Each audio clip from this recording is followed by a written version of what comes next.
Hey everyone, medyo chill na video muna. Mag-unboxing lang muna tayo ng binili kong mic clip mula sa Lazada.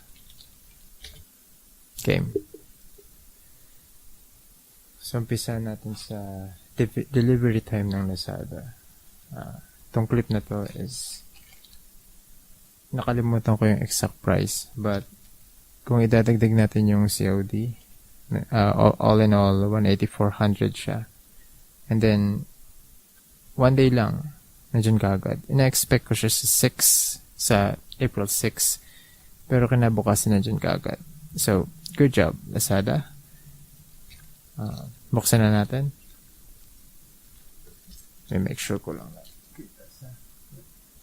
kita, and 3, 2, 1, go.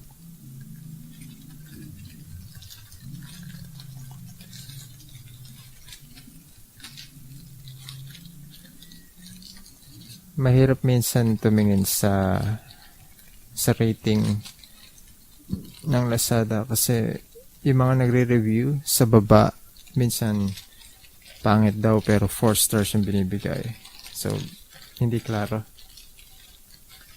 Minsan din good naman daw pero 1 star lang yung binigay. O yung iba hindi marunong gumamit. Kaya hindi daw nagpa-function. So, ayan siya. So, hindi pala ito unboxing. It's more on unpacking. Kasi hindi naman siya sa box eh. So, ito siya. Let's see.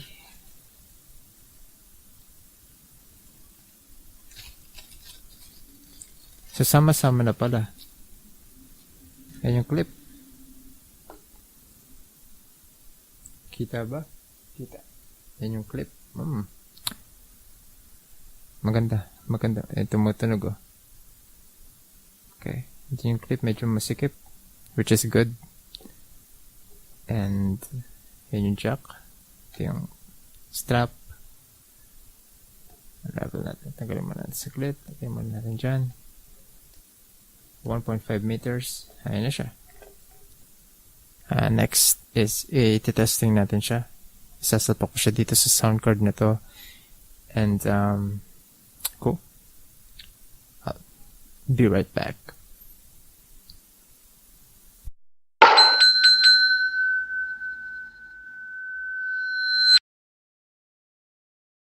Okay.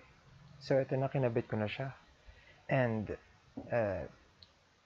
ito yung kasalukuyan ito yung sound quality niya.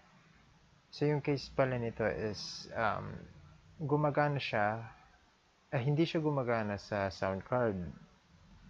However, gumagana siya sa onboard na sound card na kasama sa CPU nyo. Kung gumagamit kayo ng laptop, yung mismong jack doon.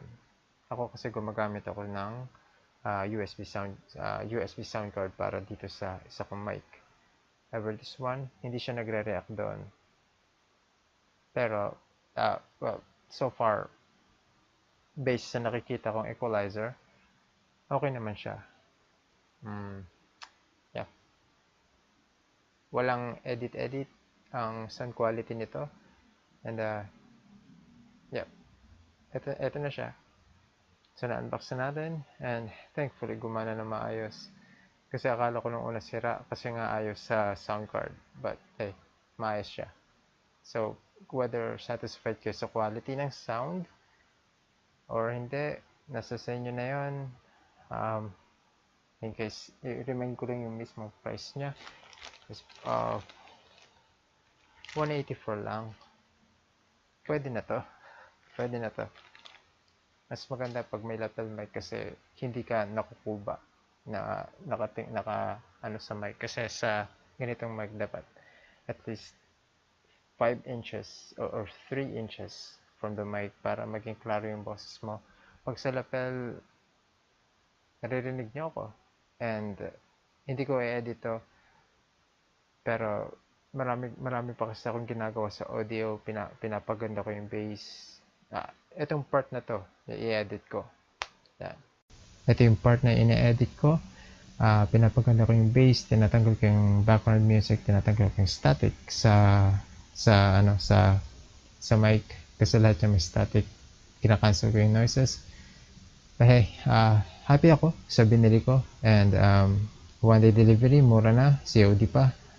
Okay, so good job Lazada, this is good, really cool. I'm happy. Rinig kaya yung tahol ng aso? We'll see. So thank you for watching, and like, share, subscribe.